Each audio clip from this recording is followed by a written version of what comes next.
My name is Kingsley, and this is the first episode, so we're going to be discussing in details, making it simple for you to understand the land documents we have here in Nigeria. Sit back and relax. Let's dig into it and make it simple for everyone to understand.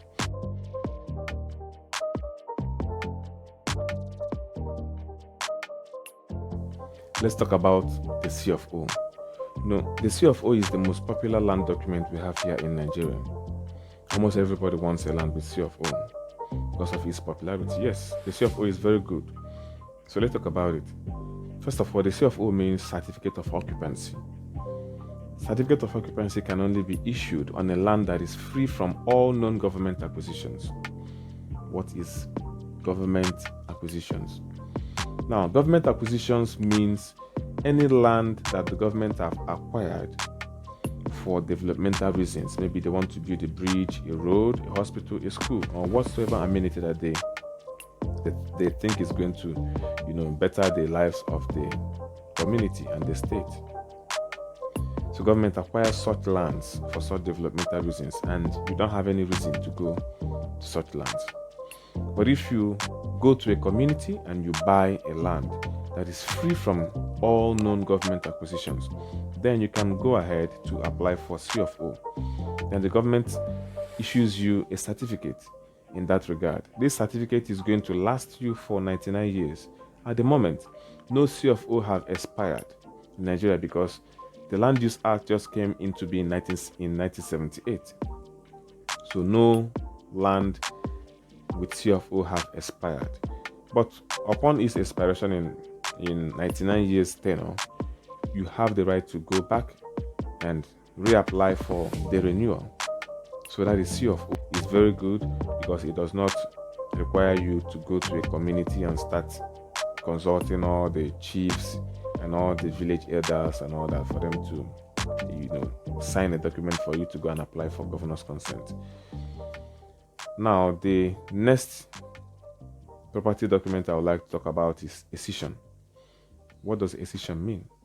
Excision is a document that is being issued on a land that is not free from government acquisition.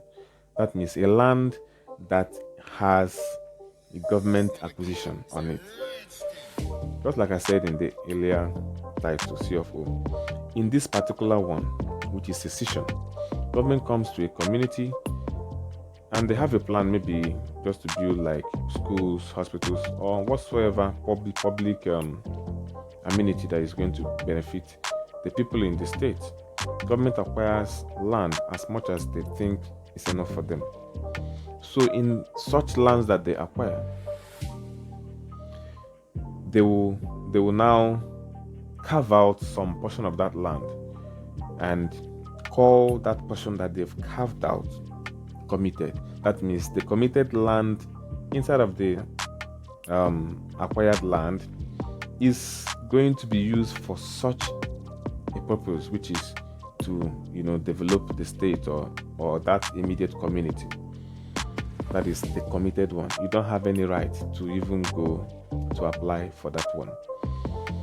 But the other ones that fall outside of the committed area, which is also under the acquisition lands, then you can apply for the government. Not you, but really the community. Actually, the community will now apply for the government to give them some portion of that land back for their own use. So they apply for those portions to be given back to them. And when the government go through that application and see that, okay, we don't really have any other need for those leftover land, which is acquired land, now the government can decide to give it back to the community for life. Excision is for life. It does not have any form of renewal. Once they've given it to the community, it's for life. That's the difference between Excision and C of O. In the case of Excision in progress, because if you come to the Lekki Peninsula, for example, you find a place like Ibejuleki. Let me use there for instance.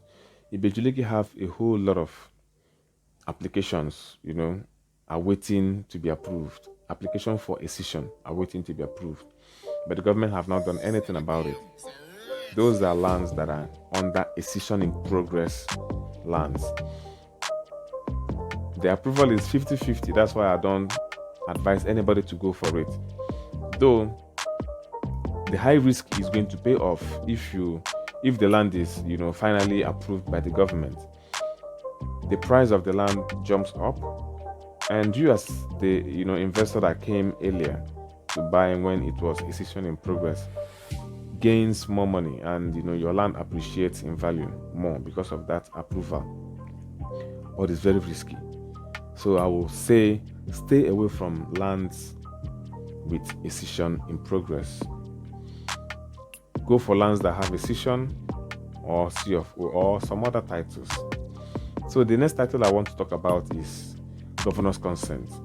I earlier mentioned governor's consent, but I want to dig deep into it. Governor's consent is just like a consent document given to the new owner or the buyer of a land that had a genuine land document on it, especially CFO and excision. For example, you buy a land from a community, and that land has been excised by the government back to the community. That means the land has been given back to the community. Now you go and buy such a land. It is advisable for you to also move ahead to perfect the land documents by applying for the governor's consent powered by the Land Use Act of 1978. So the governor signs it, or anyone that he delegates to sign that document to say that yes, we consent to the transaction that happened. We understand that this land was excised by us, given back to the said community. Now you have bought it from the community. We recognize you as the new owner. That's what governor's consent really means. And also the land with CFO, you can also apply a governor's consent on it. For example, you are an investor and you bought a land that has a CFO on it already. What do you do if you want to perfect your land document? If you don't want to perfect the land document, there's no problem with it. But most people, and I will also advise that you go further to perfect your land document. How do you perfect the land document? Just by applying for the governor's consent. So many other land documents that we can talk about, but these are the major ones that we see on a daily basis. The other ones can be allocation. When a host community is being displaced by the government because government wants to use all the lands they have been occupying for thousands of years, or who knows, maybe hundreds of years. Now the government have a need for that land.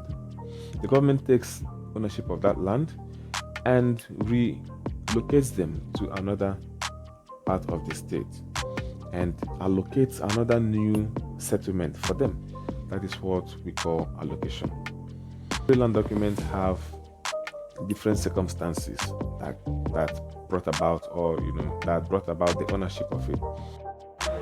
Please do subscribe and press the notification bell for more of this content, and also share with those that you think needs this information at this time.